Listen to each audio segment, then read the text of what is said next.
ఒక్కసారి ఈ మట్టిలో కాలు పెడితే ఆ భూదేవి తల్లే లాగేసుకుంటది.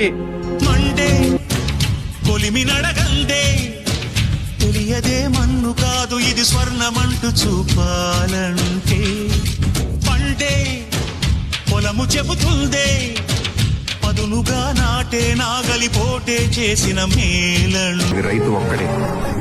రైతును కాపాడుకోవాల్సిన బాధ్యత గవర్నమెంట్ మాత్రమే కాదు, ఈ భూమి మీద బతికే ప్రతి ఒక్కటి నాతో సహా. ఇదంతా నేను రైతు మీద సానుభూతితో చేస్తుంది కాదు, మర్యాదతో. Farmers don't need our sympathy, they need our... ఎన్ని బాధలున్న కన్నీళ్ళనొచ్చినా కలి మరిసిండు, మన ఆకలి తీర్చిన అమ్మ ప్రేమరా అన్నరా రైతన్నా. నేను రైతునే అవుతానన్నానంట. వ్యవసాయమే ఇండియాకి వెన్నెముకని చెప్తూ ముందు కనిపించకుండా వెనకే దోసి పాడేశారు.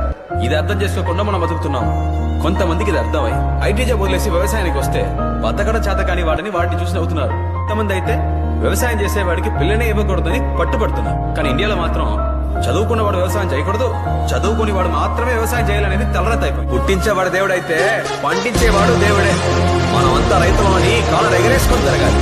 నాకు తెలిసినంత వరకు వచ్చే ఒలింపిక్స్ లో ఎన్ని మెడల్స్ గెలుస్తామన్న దానికంటే వచ్చే సంవత్సరాల్లో ఎంతమంది వ్యవసాయం చేస్తామన్నదే ముఖ్యం. ఇదే కదా ఈ కదా ముగింపు లేనిదై సదా సాగదా.